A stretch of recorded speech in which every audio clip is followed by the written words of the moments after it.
बाई तुझा आशीर्वाद या मालिकेच्या आजच्या भागामध्ये आपण पाहतो की इकडे अवनी राजाला म्हणत असते, राजा अरे बिचारे तुझ्या घरचे केवढे खुश आहेत. जेव्हा त्यांना कळेल की आपण त्यांची फसवणूक करतोय, त्यांच्याशी खोटं बोलतोय, तेव्हा त्यांना किती वाईट वाटेल. अरे किती खुश होते बिचारे, किती जल्लोष केला त्यांनी आपलं लग्न झाल्याचा, आणि नंतर सगळं खरं समजेल तेव्हा त्यांना किती त्रास होईल. तुला कळतं आहे का.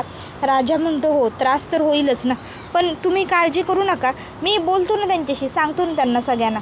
त्यावर अवनी म्हणते की हो लवकर सांग, मी इथे फार काळ नाहीच राहू शकत, मी हॉस्टेलवर निघून जाईन. राजा म्हणतो, अहो कशाला हॉस्टेलवर, ते रिस्की असेल तुमच्यासाठी, त्यापेक्षा राहा तुम्ही इथेच. त्यावर अवनी म्हणते, राजा नाही, अरे तुला कळतं आहे का, मी जर इथे राहिले ना तर त्यांना विश्वास पटत जाईल की आपलं लग्न खरं आहे, आणि मग ते आणखीन जास्त ह्या सगळ्याच्या आहारी जातील. म्हणून म्हणते मी, हे सगळं नको. कळत कसं नाही आहे रे तुला. त्याबरोबर मग राजा म्हणत असतो, बरोबर ठीक आहे, तुम्ही म्हणतायत तसंच करू, मग आपण तुम्ही म्हणाल तसं, पण आत्ताच्या घटकेला सांगायला नको आपण त्यांना काही, पण आत्ताचे रात्र राहू द्या, उद्या सकाळी मी माझ्या भावांबरोबर, पप्पांबरोबर, सगळ्यांबरोबर व्यवस्थित सगळं बोलून घेईन. खरंच. अवनी म्हणते, नक्की ना राजा प्लीज. त्यावर राजा होकार देतो. त्याबरोबर दुसऱ्या बाजूला विवान म्हणत असतो, बाप जेवत नाही आहे आणि इकडे मुलगा नको तेच खाऊन आला आहे. त्याबरोबर मग स्वातीवहिनी म्हणते, विवान बास, कमीत कमी जर जखमेवर मलम लावता येत नसेल तर मीठ तरी चोळू नका. विवान म्हणतो, मी दिल्यात का जखमा, मी दिल्यात का, तुमच्या त्या लाडक्या अवनीने दिल्यात ना जखमा, आणि तुम्हाला जितक्या जखमा दिल्या आहेत ना त्यापेक्षा कितीतरी जास्त जखमा मला दिल्या आहेत, समजतं आहे ना.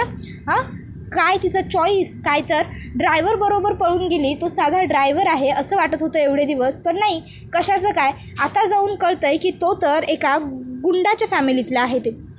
त्याबरोबर मग वहिनी म्हणते, बास विवान, हे बघा, कमीत कमी उगाचच्या उगाच एवढं बोलून आम्हाला हे तरी सिद्ध करून दाखवू नका की अवनी तुम्हाला सोडून गेली, तो तिचा चॉईस बरोबर होता. त्याबरोबर दादा म्हणतो, सोडणार नाही आहे मी त्या लोकांना. तशी लगेचच आता वहिनी म्हणते, तू शांत हो. तर आता विवान म्हणत असतो, तू काय त्यांना सोडणार नाहीस रे, त्यांनीच तुला सोडलेलं नाही आहे, समजलं ना. त्यांनी तुला इथे एवढे हाल करून टाकले, त्यांनी जिवंत ठेवलं आहे तुला, हे तुझं नशीब. त्यावर मग वहिनी म्हणते, विवान बास, मगापासून खूप ऐकून घेतलं मी तुमचं, पण काय चाललं आहे. हां, तुम्हाला काय मिळतं आहे हो असं आम्हाला त्रास देऊन. यातून ना तुम्ही फक्त हेच सिद्ध करताय की अवनीने जे केलं ना ते बरोबर आहे. अवनी बरं झालं तुमच्याबरोबर लग्न न करता निघून गेली ते. आणि तू उठ रे, उठ उठ. दादाला ती म्हणत असते, मी तुला जरा ड्रेसिंग वगैरे करून देते.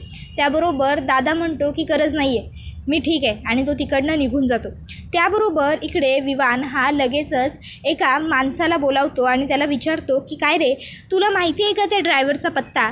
त्यावर मग तो काही बोलत नसतो. त्यावर मग विवान म्हणतो, अरे सांग मला, जे तुझ्या ह्या दादाला जमलं नाही ना ते मी करून दाखवतो. त्याबरोबर दुसऱ्या बाजूला इकडे भाण्या म्हणत असतो की खरंच राजाचं लगीन झालं आहे यावर विश्वासच बसत नाही ना. त्यावर धन्या म्हणतो, होय ना खरंच. त्याबरोबर मग आता लगेचच भाण्या म्हणतो, पण ती पोरगी ना मला जरा डिप्रेशनमध्येच वाटते तिच्या चेहऱ्याकडे बघून. त्यावर राजादा म्हणतो, अरे कसलं डिप्रेशन, तसं काही नसतं, आणि नवीन घर आहे तिच्यासाठी. हे नवीन घरात मुलगी आली की तिला रुळायला बोलायला जरा वेळ लागतोच, आणि आपण तो द्यायचा पण असतो, समजतंय का. त्याबरोबर मग आता लगेचच इकडे धन्या म्हणतो, भाण्यादा नक्की ते डिप्रेशन कसलं आहे बिचारीला, नवीन घराचं की आपल्या यशोदाच्या कुकिंगचं. त्याबरोबर मग आता लगेचच भाण्या म्हणतो, हां यशोदाच्या खिरीचं टेन्शन असणार आहे ते. त्याबरोबर मग लगेचच आता इकडे तो म्हणतो की बोलली ना ती मगाशी खीर चांगली झाली आहे म्हणून. त्यावर मग आता लगेचच भाण्या म्हणतो, अरे आता मग काय करणार बिचारी पोरगी, चांगली झाली आहे तर बोलावंच लागणार ना, काही लोकांना तोंडावर वाईट बोलता येत नाही ना, म्हणून मग ते चांगलं बोलतात. त्यावर लगेचच यशोदा म्हणतो, काय म्हणजे मी वाईट स्वयंपाक करतो. हां, एवढे दिवस मी तुमचे हाल केले होय रे. हां, आता तुमच्यासाठी रोज एवढं बनवून तुम्हाला खाऊ घालतो आहे, आणि तुम्ही काय मला नाव ठेवताय. हां, बघू का बघू. आणि मग तो आता त्यांना मारायला त्यांच्या मागे जात असतो. त्यावेळी मग आता लगेचच तो म्हणतो, अरे नको नको, वहिनी येतील वहिनी येतील. त्याबरोबर मग तिघंही भाऊ हसू लागतात. त्याबरोबर मग आता लगेचच इकडे यशा म्हणू लागतो की बरं मस्ती करू नका चला. त्यावर मग आता धन्या म्हणतो, वहिनींना आपण वहिनी म्हणतोय, केवढं भारी वाटतंय ना, म्हणजे ह्या घरात बाई आली हे बघूनच भारी वाटतंय. पण अरे आपलं घर हे एवढं जुनं असं, त्या इथं कशा राहतील. त्याबरोबर मग भाण्या म्हणतो हां मला पण पटायलं आहे हे धन्याचं, नाही म्हणजे ती एवढ्या श्रीमंत घरची पोरगी आहे तिथं कशी रुळल. त्यावर मग यशादा म्हणतो की इथंच तर तुम्ही चुकताय. हे बघा मुलीसाठी की नाही तिचं घर कसं आहे ते तिथं किती तिला चांगल्या सुखसुविधा मिळत आहेत ह्यापेक्षा जास्त महत्त्वाचं असते त्या घरात तिला कशी वागणूक मिळते. आपली आई असती ना तर तिनं जेवढे लाड केले असते की नाही तिच्या सुनेचे तेवढेच आपण पण करायचे. ह्या घरची सून नाही तर लाडकी लेक आहे ती असं वाटलं पाहिजे तिला. त्याबरोबर दुसऱ्या बाजूला इकडे आता बाबा अवनीच्या फोटोंकडे बघत असतात आणि आत्ता त्यांना अवनीचं बोलणं आठवतं. बाबा हे फक्त तुमच्यामुळे शक्य झालं आहे, तुमचा माझ्यावर असलेला विश्वास त्यामुळे. त्याबरोबर बाबा छोट्या अवनीच्या फोटोवरती हात फिरवतात. तर इकडे आता बाबांना अवनीचे ते सगळे प्रोजेक्ट वगैरे बघून खूप जास्त भावूक व्हायला झालेलं असतं, भरून आलेलं असतं. मग बाबा अवनीच्या त्या सर्व वस्तूंवरून हात फिरवत असतात आणि मग शेवटी आता ते एका ठिकाणी येऊन बसतात.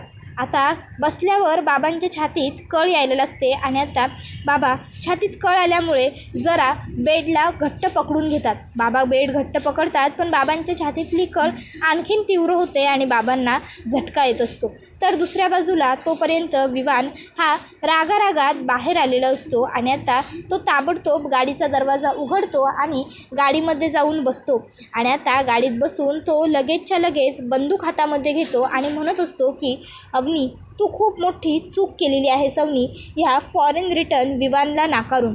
आता फक्त माझ्या डोळ्यात भीती आहे पण तीच भीती पुढच्या क्षणी मला तुझ्या डोळ्यात पाहायची. तर इकडे अवनी हे पंखे वगैरे चालू होत आहेत का हे बघत असते. तर इतक्यात राजा तिकडे येतो. राजा म्हणतो मॅडम हा घ्या तुमचा फोन, झाला फुल चार्ज. त्याबरोबर अवनी फोन हातामध्ये घेते. ती राजाला विचारते घर खूप जुनं आहे ना हे. त्याबरोबर राजा म्हणतो होय होय घर खूप जुनं आहे आमचं. ते म्हणतात की नाही एकदम ब्रिटिश काली तसं ब्रिटिश काळचं घर आहे आमचं. त्याबरोबर मग आता लगेचच अवनी त्याला म्हणते तू म्हणालास की तुझा भाऊ जे कॉन्ट्रॅक्टर आहे बरोबर. त्यावर मग राजा म्हणतो हा मग हायच की माझा भाऊ कॉन्ट्रॅक्टर. अहो समधीकडं नाव आहे त्याचं माहिती आहे का तुम्हाला. त्यावर अवनी म्हणते मग जर तो कॉन्ट्रॅक्टर आहे तर मग तुम्ही घराची डामडुजी का नाही करत तुमच्याच. नाही म्हणजे हे घर तर छान आहेच पण जर डामडुजी व्यवस्थित केली ना तर आणखीन छान दिसेल म्हणून विचारतो. त्यावर राजा म्हणतो नाही बरोबर आहे तुमचं पण काय आहे ना म्हणजे आमच्या बाजूने तुम्ही विचार करून बघा. हे घर आहे ना ह्या घरात आमच्या खूप जुन्या आठवणी येतो त्यामुळं आम्ही ह्या घराला काहीच करत नाही, हे घर पाडत नाही, आहे तसंच ठेवलं. बरं मी तुमची बॅग घेऊन आलो तुम्ही जा घरात असं म्हणून मग राजा आता तिकडनं अवनीला पाठवून देतो. तर इतक्यात स्वातीवहिनी अवनीला फोन करते. स्वातीवहिनी अवनीला फोन करते आणि म्हणते अवनी तुझा फोन का बंद लागतो आहे, कधीपासून कॉल करते मी तुला. अवनी म्हणते सॉरी वहिनी अगं फोन बंद होता. त्याबरोबर वहिनी म्हणते मला पहिली गोष्ट तू ही सांग तू खरोखर त्या ड्रायव्हरबरोबर लग्न केलेस. अवनी रिली हां. त्याबरोबर अवनी म्हणते नाही वहिनी मी. त्याबरोबर वहिनी म्हणते अगं अवनी नाही काय बोलते आहेस तू, मला महेशने सगळं काही घरी आल्यावर सांगितलं. काहीच वाटत नव्हतं का गं तुला हे सगळं करताना. अवनी किती विश्वास होता माझा तुझ्यावर माहिती आहे ना तुला, मग तरीही तू असं वागलीस. अगं काय म्हणाली होतीस तू मला, तुला तुझे स्वप्न पूर्ण करायचे, तुला तुझं भविष्य करिअर घडवायचं आहे आणि आता तुला काय त्या सर्व गोष्टींचा विसर पडला आहे. त्यावर अवनी आता इकडनं बोलायला लागते. पण इतक्यात तिकडे महेश दादा आलेला असतो त्यामुळे वहिनीने कानाचा फोन काढलेला असतो. अवनीला ही गोष्ट माहीत नसते त्यामुळे ती बडबडत असते वहिनी अगं ते सगळं खोटं आहे. अगं खरंच हे सगळं नाटक आहे गं. मला पोलिसांनी सांगितलं की जर तुला त्या नालायकापासून त्या विवानपासून वाचायचं असेल तर तुला ह्या राजाबरोबर लग्न करावं लागेल आणि म्हणून फक्त ही एक तडजोड आहे. हे लग्न वगैरे काही खरं नाही आहे गं वहिनी खरंच. इतक्यात तिकडे महेशदादा येतो. महेशदादा म्हणतो स्वाती कोणाशी बोलत होतीस. स्वाती म्हणते कोणाशी नाही महेश. महेश म्हणतो कोणाशी तरी बोलत होतीस तू स्वाती, बघू फोन. त्यावर ती म्हणते नाही महेश कोणाशी नाही. महेश म्हणतो फोन बघू स्वाती. स्वाती वहिनी म्हणते नको ना महेश प्लीज. महेश म्हणतो स्वाती फोन बघू. त्याबरोबर मग मात्र स्वाती वहिनीचा नाईलाज होतो आणि ती महेशच्या हातामध्ये फोन देते. महेश म्हणतो अगं ह्या मुलीमुळे आपल्या घराण्याची बेअब्रू झाली आणि तरीही तू या मुलीशी फोनवर बोलतेस. त्यावर ती म्हणते अरे महेश ती आपली अवनी आहे ना. त्यावर महेशदादा फोन जोरात बेडवरती फेकतो आणि म्हणत असतो की नाही मेली आपली अवनी मेली आहे समजलं. इतक्यात आईचा आवाज येतो, अरे महेश, स्वाती, लवकर या. त्याबरोबर दादा आणि वहिनी तिकडे धावत जातात. अवनी हॅलो हॅलो करत राहते पण कोणीच उत्तर देत नाही, त्यामुळे ती फोन कट करते. तर इकडे राजा गाडीतून बॅग काढत असतो. तर लगेचच धन्या म्हणतो की बघ भाण्यादा बघ, राजा एकटाच काम करतोय, राजा त्याला मदत करूया. तसं पण आपल्या वहिनींची बॅग आहे, आपण उचलायला पाहिजे. मग आता राजाने उचललेली बॅग धन्या आणि भाण्या त्याला खाली ठेवायला लावतात. राजा म्हणतो, अरे पण का? त्यावर ते म्हणतात, ठेव की खाली. राजा बॅग खाली ठेवतो. मग धन्या आणि भाण्या म्हणतात, ही बॅग आम्ही उचलतो, शेवटी ही आमच्या वहिनींची आणि धांगरड्यांच्या सुनेची बॅग आहे. आणि मग आता एक म्हणतो मी घेतो, दुसरा म्हणतो मी घेतो, एक म्हणतो मी घेतो, दुसरा म्हणतो मी घेतो. आता पार धन्या खाली जमिनीवर पडतो. त्याबरोबर आता राजा तिकडे येतो. राजा म्हणतो, अरे दोघंजणं थांबा, अरे भांडू नका ते बॅगीवरनं. त्याबरोबर तिकडे आता त्यांचे अण्णा येतात आणि म्हणत असतात, ए स्टॉप इट, सुनबाईंची बॅग जमिनीवर टेकता कामा नये, तिला धूळमाती लागता कामा नये. त्याबरोबर मग लगेचच धन्या म्हणतो, होय होय बरोबर आहे, मग मी बॅग सोडतो, आपण एक काम करू, बॅग डोक्यावर घेऊन जाऊ. त्याबरोबर मग राजा आता त्यांना म्हणत असतो, अरे नका असं करू, अरे मला ती बॅग द्या, अरे बॅग द्या इकडं म्हणतोय ना मी. त्याबरोबर मग अण्णा म्हणतात की त्याच्याकडे लक्ष देऊ नका, बॅग आतमध्ये लोड करा, चला. त्याबरोबर मग आता त्या दोघांनी डोक्यावर बॅग घेतलेली असते. त्याबरोबर आता अवनी तो सर्व गोंधळ ऐकून बाहेर येते आणि हा सगळा प्रकार बघते. अवनी म्हणते, काय हे सगळं आणि बॅग अशी डोक्यावर का घेतली? त्याबरोबर मग आता अण्णा सांगतात, बॅगेचं लोडिंग अनलोडिंग चालू आहे. त्याबरोबर अवनी म्हणते, खाली ठेवाल ती बॅग प्लीज. त्याबरोबर मग आता धन्या आणि भाण्या दोघं पण बॅग खाली ठेवतात. त्यानंतर ती बॅग अवनी उचलत असते.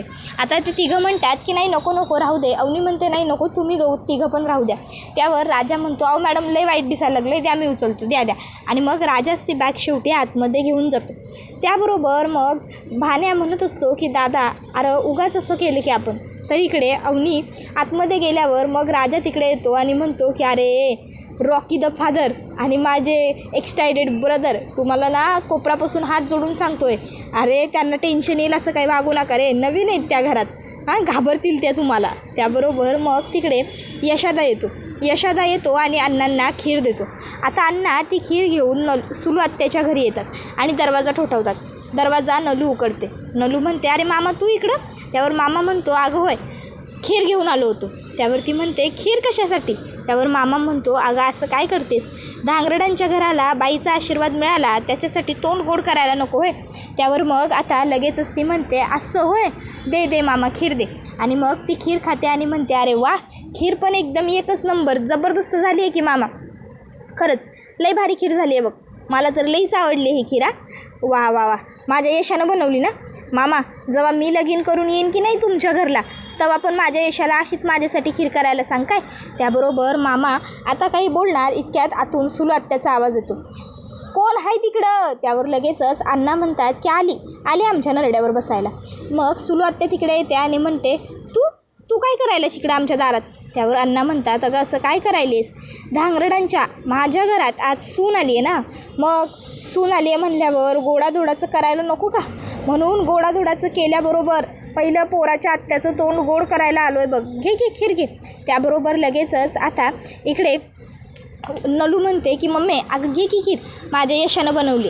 त्यावर मग लगेच आत्या म्हणते, फेकून देते खीर. त्याबरोबर मग अण्णा म्हणतात, नाही फेकायची खीर, खा तू. त्याबरोबर सुलू आत्या म्हणते, तू काय इकडं मला टोमणे मारायला आलाय का की मला चिडवायला आलाय?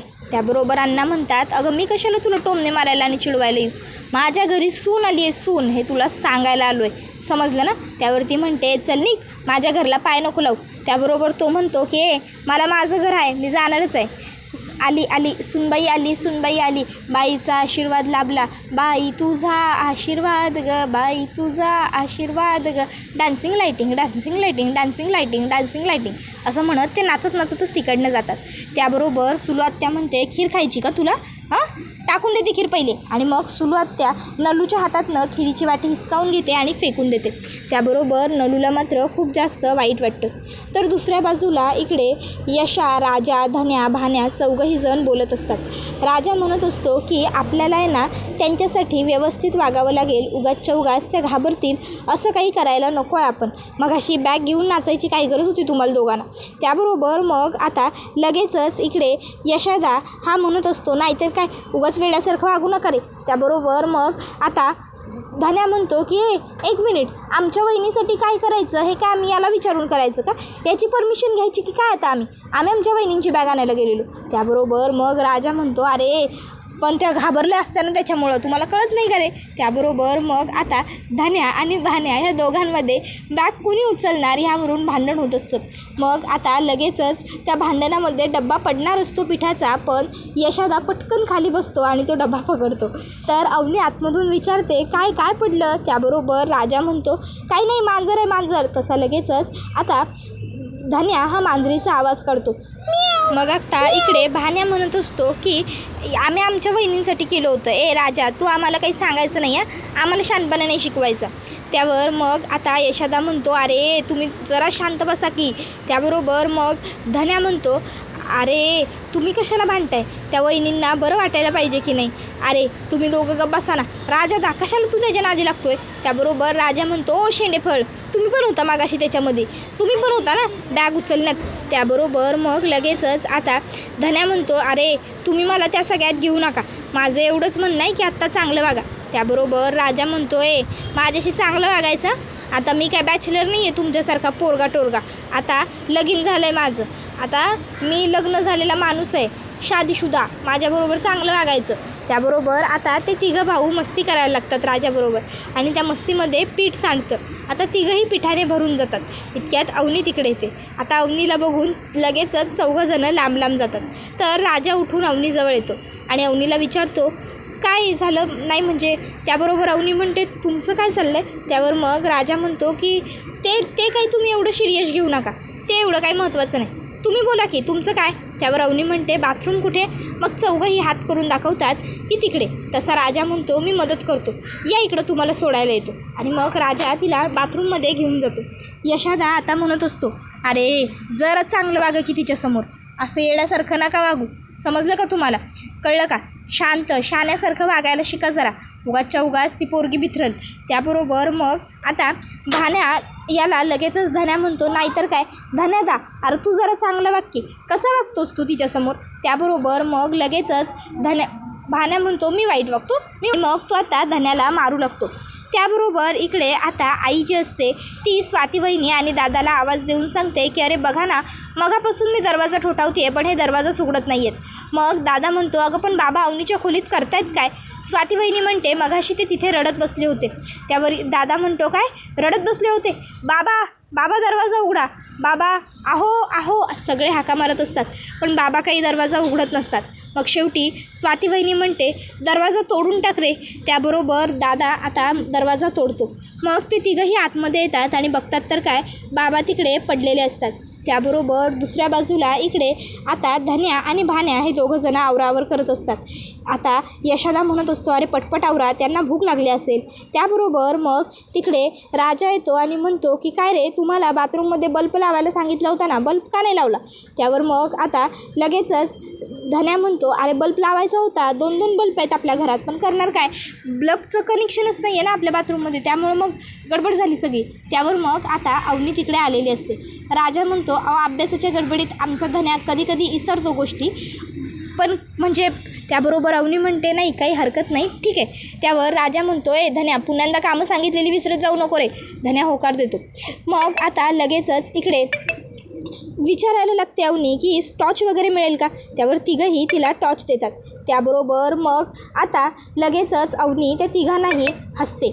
आणि त्यानंतर आता इकडे जो आता विवान असतो तो आलेला असतो आणि आता तो म्हणत असतो की आता अवनी मी सोडणार नाही आहे तुझ्या ह्या सासऱ्यांना. आणि मग तो आता अवनीच्या सासऱ्यांवरती पिस्तूल धरतो. पण खाली अवनीचे सासरे म्हणजे अण्णा काय करतात त्याच्याच बुटांच्या लेसची गाठ बांधतात. तर धन्या म्हणत असतो आमच्या अण्णांना काही करू नका प्लीज, आमच्या अण्णांना सोडून द्या. त्याबरोबर आता सगळेच जण त्याच्याकडे बघत असतात. त्याबरोबर हा व्हिडिओ इथेच संपतो. व्हिडिओ आवडला असेल तर व्हिडिओला लाईक करा, चॅनलवर नवीन असाल तर चॅनलला सबस्क्राईब करा आणि बेल आयकॉन आठवणीने प्रेस करा जेणेकरून तुम्हाला पुढच्या प्रत्येक व्हिडिओचं नोटिफिकेशन मिळत जाईल.